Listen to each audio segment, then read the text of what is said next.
करने लगी करके विलाप करने लगी। संकटा जी ने ग्राह्य होकर बुढ़िया से पूछा, बुढ़िया तुम किस दुख के कारण बार बार रोती रहती हो? बुढ़िया ने कहा, हे माता, आप तो सबको जानने वाली हैं, आपसे कुछ नहीं छिपाती हो।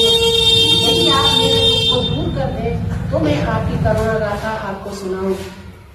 उसकी बात सुनकर संकटा जी ने कहा, तुम पहले मुझे अपना दुख बताओ, दुखियों का दुख दूर करना मेरा काम है।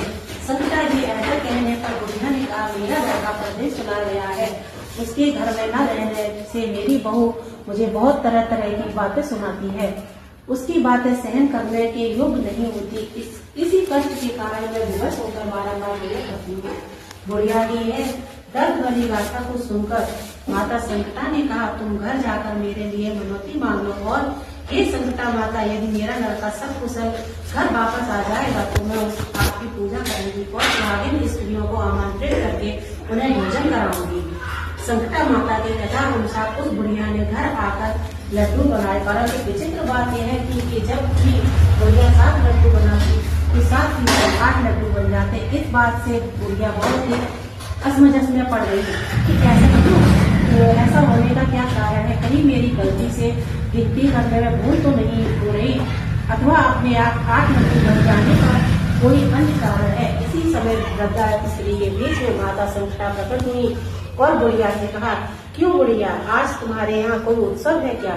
सुनकर बुढ़िया ने कहा, हाँ, आज मैंने संकटा माता के लिए सुहागिनों को भोजन खिलाने का आमंत्रण दिया है, किंतु जब गिनकर 7 लड्डू बनाती हूँ तो वे लड्डू अपने आप ही 8 बन जाते हैं। मैं इसी बात से बहुत चिंता में पड़ गई हूँ। बुढ़िया की बात पर संकटा जी ने कहा, क्या तुमने किसी बुढ़िया स्त्री को निमंत्रण दिया? बुढ़िया कहने लगी, नहीं, मैंने तो ऐसा नहीं किया, परंतु तुम कौन हो? संकटा जी ने कहा, मैं बुढ़िया हूँ, मुझे ही तुम आमंत्रित कर दो। ऐसा सुनकर बुढ़िया ने उसे संकटा रूपधारी बुढ़िया को भोजन के लिए निमंत्रण कर दिया। इसके बाद बुढ़िया के घर पर सभी आमंत्रित सुहागिनें आ पहुंची और बुढ़िया ने सबको लड्डू तथा अन्य मिठाई आदि भोजन कराया। इससे माता संकटा जी की कृपा से उस रमानाथ के मन में अपनी माता और पत्नी से मिलने की प्रबल इच्छा उत्पन्न हुई। सुहागिनों को भोजन कराते ही उस बुढ़िया का लड़का परदेश से अपने घर आ गया। लड़के के आने की सूचना बुढ़िया को दी गई, लेकिन बुढ़िया अपने काम में लगी रही। उसने कहा, लड़के को बैठने दो, मैं सुहागिनों को जमाकर अभी आती हूँ।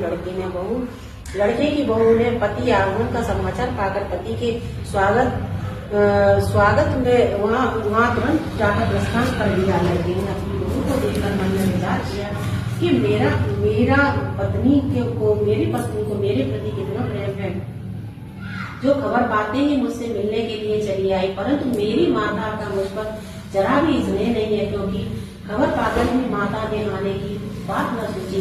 इधर जब पूजा का काम समाप्त हो गया और सब सुहागिनें भोजन करके अपने घर को लौट गई तो बुढ़िया ने अपने बेटे से मिलने के लिए उसके पास जा